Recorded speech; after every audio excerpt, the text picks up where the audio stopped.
rostro de Cristo, una de las imágenes más veneradas en la historia de la humanidad, protagonista de miles de obras escultóricas y pictóricas que durante siglos han proliferado en el mundo, tanto en Oriente como en Occidente. Facciones regulares, cabello largo a la altura de los hombros, barba, bigote, ojos grandes y mirada noble. Una figura inconfundible que continúa dando de qué hablar más que cualquier otra. Objeto de estudio de científicos e investigadores que desde siempre se han preguntado por su historicidad. Punto de referencia para millones de fieles que al rezar buscan el rostro de su Señor.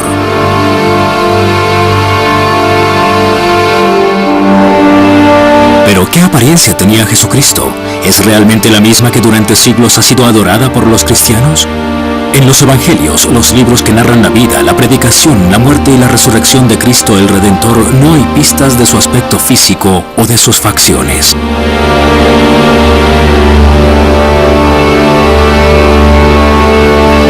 Hay un vacío debido al simple hecho de que los evangelistas, los biógrafos oficiales de Cristo, no conocieron nunca al protagonista de los hechos que ellos narran.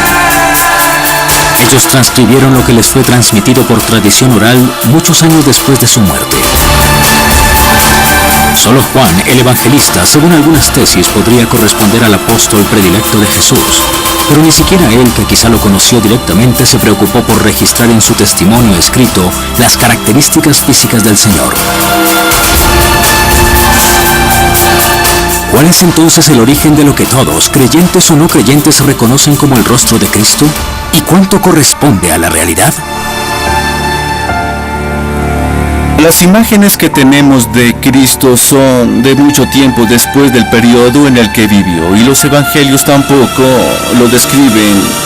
No se nos dejó un retrato específico de la apariencia del Señor cuando estaba en la tierra, así que no sabemos a ciencia cierta cómo eran sus rasgos y su rostro. Al no encontrar en los evangelios descripciones de Cristo, muchos pintores, escritores y estudiosos recurrieron para hacer sus obras a las fuentes apócrifas y a las llamadas imágenes aquirópitas, es decir, no hechas por mano humana, sino aparecidas milagrosamente. Entre estas, la más conocida es la Síndone, conservada en la Catedral de Turín y mostrada a los fieles en raras ocasiones. Pero antes de ella, durante siglos, los cristianos adoraron otra reliquia conservada en Roma, conocida como el velo de la Verónica. Un paño que lleva impresos los rasgos del rostro de Jesús y que es el núcleo de un auténtico enigma histórico y teológico. Una interesante historia de fe, intrigas por el poder y un dramático giro de acontecimientos. El personaje de la Verónica es un personaje apócrifo dentro de la tradición del Nuevo Testamento. Es una figura que ha repercutido mucho en el imaginario popular y, en consecuencia, ha entrado a formar parte de un complejo iconográfico muy articulado. Cuenta la tradición que cuando Jesús subía al Calvario, una mujer llamada Verónica, conmovida ante el sufrimiento del Nazareno, se abrió paso entre los centuriones para secarle el rostro bañado de sangre.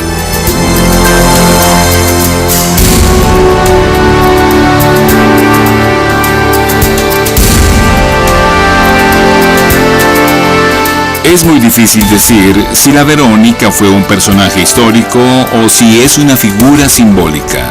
Existen diferentes escuelas de pensamiento, como siempre, las que dicen que es un símbolo y las que dicen que realmente existió.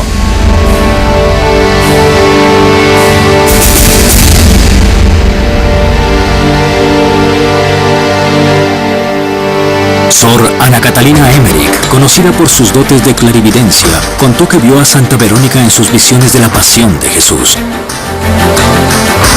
Ante la presencia del Hijo de Dios, ella cayó de rodillas, fuera de sí por la compasión, y desdobló el sudario por uno de sus lados. Jesús tomó el velo con la mano izquierda y enjugó con él su cara ensangrentada.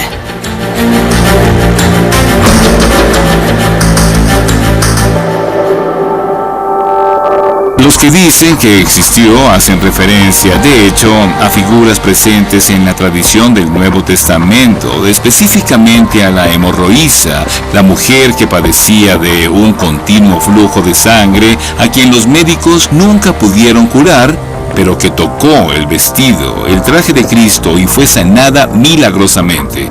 Fue sanada y luego se convirtió en la portadora del rostro de Cristo a través de ese lienzo que llegará hasta Tiberio. Esto le da sentido, es decir, constituye un puente histórico a la presencia romana de la Verónica. Desde el siglo XV en adelante en Occidente, Santa Verónica es adorada como parte del grupo de las mujeres piadosas. Representada en muchas obras escultóricas y pictóricas, es la protagonista de la sexta estación del Via Crucis.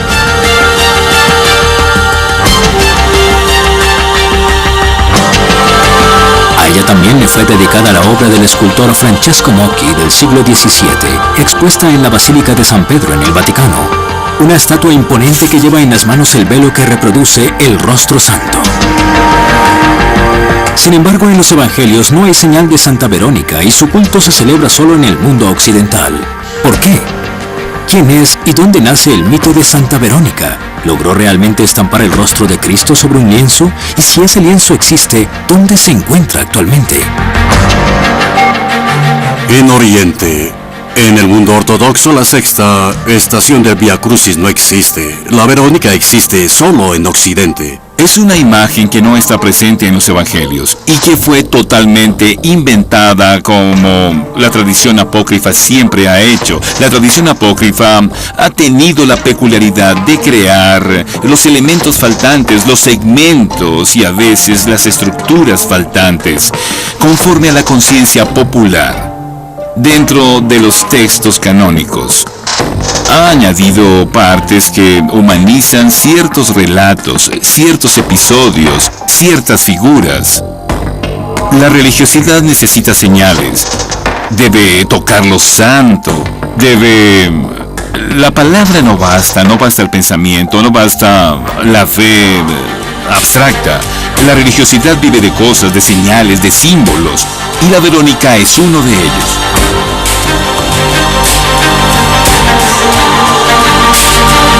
El culto a la Verónica comenzaría a difundirse en la época medieval, poco antes del siglo XIII, con procesiones anuales e indulgencias de los participantes.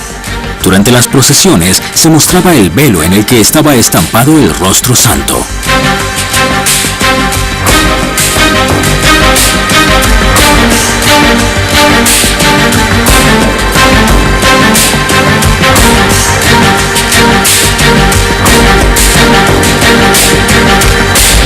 El Papa Inocencio la llevó en procesión a Roma y la imagen era visible por ambos lados. Poco después fue creada la procesión del Corpus Christi, en la que se usaba el ostensorio y también era visible por ambos lados. Esto no había ocurrido.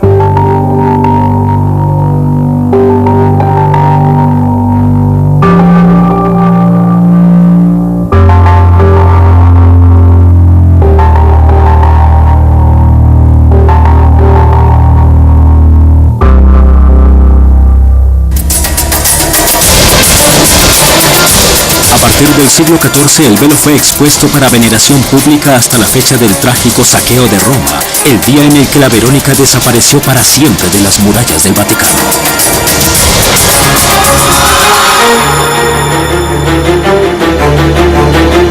Pero para tranquilizar a los fieles y no suspender las rentables procesiones, tras el robo la iglesia llevó a cabo un refinado plan de desinformación y aseguró que la reliquia había regresado. El problema surgió cuando la reina Constanza de Austria envió una carta al Vaticano en la que pedía una copia de la imagen.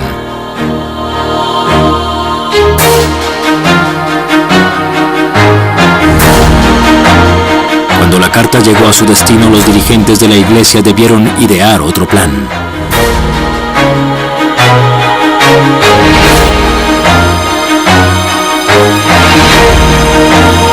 Fue Monseñor Pietro Strozzi, secretario del Papa, quien le sugirió al pontífice que creara en secreto absoluto un nuevo prototipo del velo.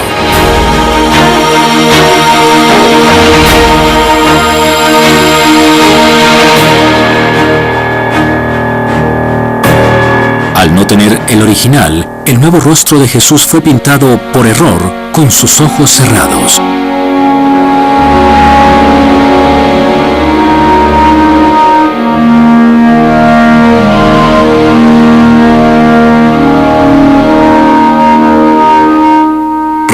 Realmente de lo que esto se trataba era de una copia improvisada. En verdad no era la gran cosa desde el punto de vista artístico.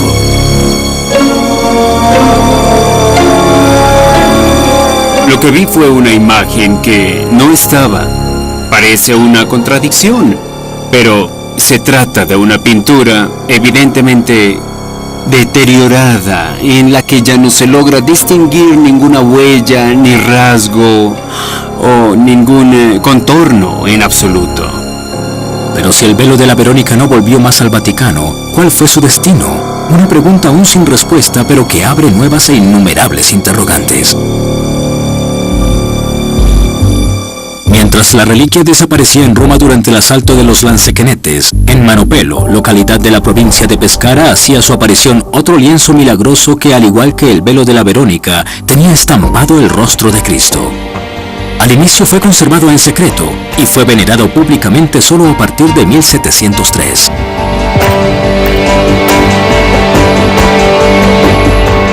El rostro santo se encuentra aquí desde 1506, pero fue llevado a la iglesia en 1638 porque inicialmente estuvo en una casa privada, luego en otra casa y después fue traído aquí.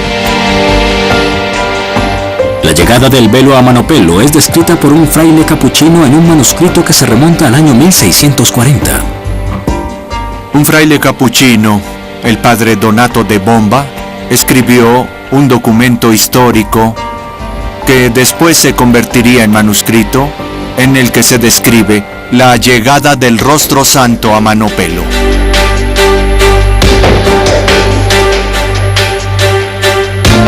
El documento habla de un peregrino que llegó a Manopelo en 1506, una fecha simbólica que ya está vinculada al culto de la Verónica antes de su desaparición. El viajero entregó a un médico un pequeño fardo y cuando el médico lo abrió quedó boquiabierto, pero no pudo agradecerle al peregrino que inexplicablemente había desaparecido.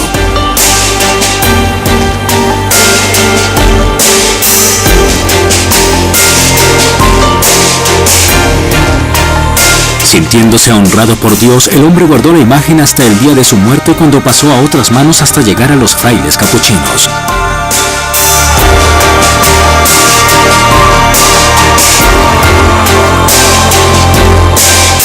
El libro del padre Donato da Bomba es de hecho el primero que habla de la presencia de ese velo en Manopelo, y su manuscrito ha suscitado diversas dudas. Según las tesis más fiables, el documento, en el que realidad y ficción se enlazan cuidadosamente, habría servido solo a legitimar la posesión de la reliquia por parte de los frailes capuchinos.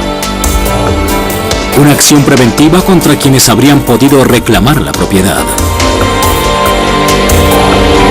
¿La reliquia llegó entonces ilegítimamente a Manopelo? ¿Por qué motivo y a quién se le sustrajo? Sabemos que durante años el rostro santo fue además ocultado a los visitantes, peregrinos y demás. Lo que hace pensar también que había un cierto temor de los padres capuchinos respecto a este objeto en particular.